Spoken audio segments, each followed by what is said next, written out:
Bonjour et bienvenue à la douceur des anges. Alors, je commence aujourd'hui la série de 10 conseils sur comment purifier son habitation.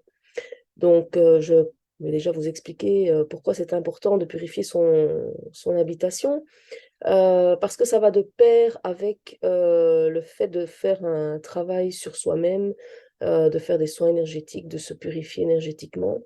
Donc, en fait, dans les lieux, on retrouve de l'énergie aussi, évidemment. Et donc, cette énergie, elle est quelque part identique à notre énergie. Donc, ça veut dire que nous apportons notre énergie dans les lieux.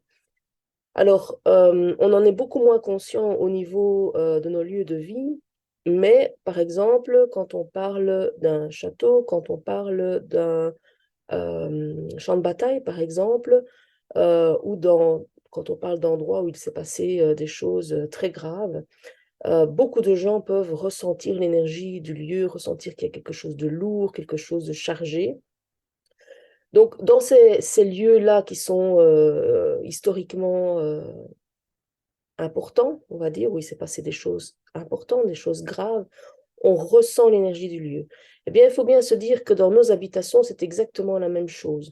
Donc, c'est généralement beaucoup moins imposant et important que sur ces lieux historiques, mais il y a aussi des pollutions que l'on peut retrouver dans nos lieux de vie.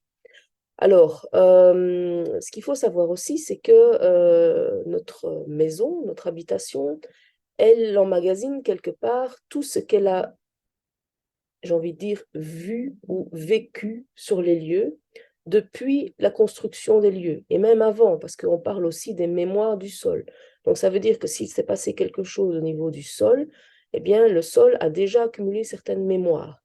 Mais donc, sans vouloir parler du sol, parce qu'alors il faut faire appel à des géobiologues ou à des spécialistes, rien que déjà l'énergie du lieu, l'énergie de votre maison, elle a emmagasiné tout ce qu'elle a vécu depuis sa construction.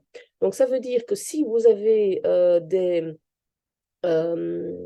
gens de métier qui se sont disputés, par exemple, au moment de la construction des lieux, ou qui étaient dans un certain état émotionnel, eh bien, ça veut dire que votre lieu a déjà emmagasiné toutes ces énergies, qui sont bien sûr pas des énergies positives.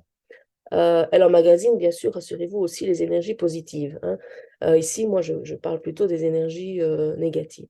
Donc, depuis sa construction, elle a emmagasiné toutes ces énergies qu'elle a vécues ou qu'elle a vues, hein. Je ne sais pas comment je dois le dire.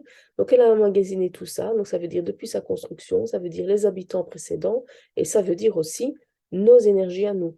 Donc, quand on ne se sent pas bien, eh bien, notre maison, notre appartement, elle emmagasine aussi ces énergies-là.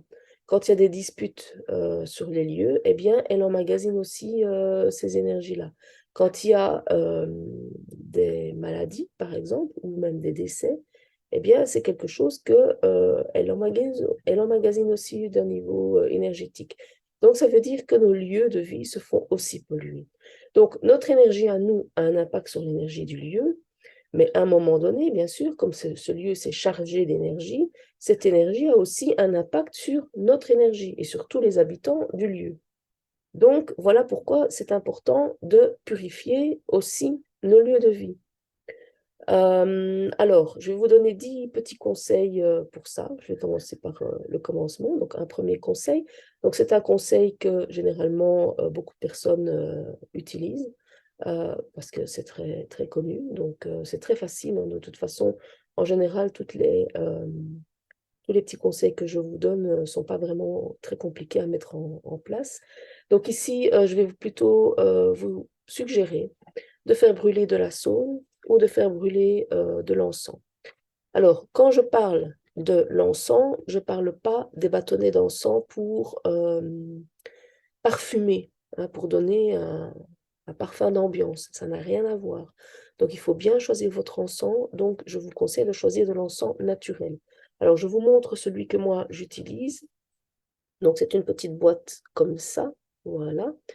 C'est de l'encens naturel tibétain.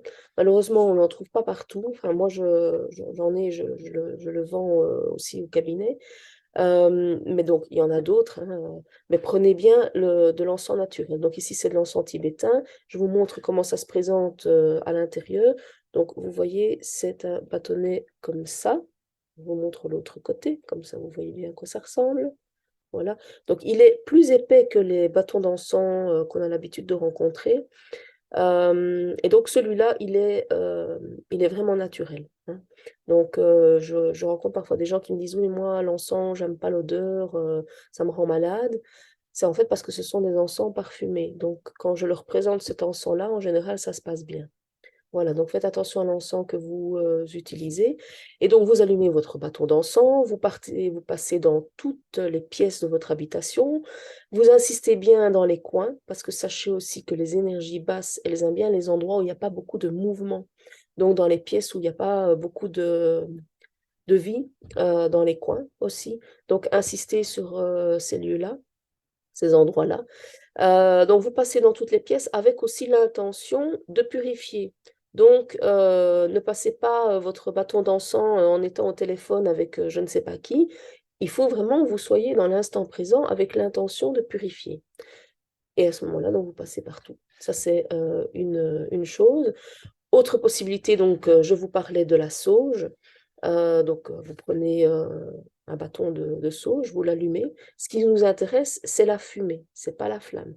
Donc, vous allumez votre bâton de sauge, vous soufflez la flamme, ça va faire de la fumée. Et donc, avec la fumée, pareil, vous passez partout dans votre lieu de vie avec l'intention de purifier. Alors, faites attention quand même parce que si vous avez des détecteurs de fumée, ça va sonner, hein. Je parle d'expérience, j'ai fait comme ça sonner tout un bâtiment parce que j'avais pas fait attention, il y avait des détecteurs de fumée et ça a fumé, j'ai eu la police à ma porte. Donc, voilà, donc je vous suggère de quand même faire attention si vous avez ces petits appareils-là.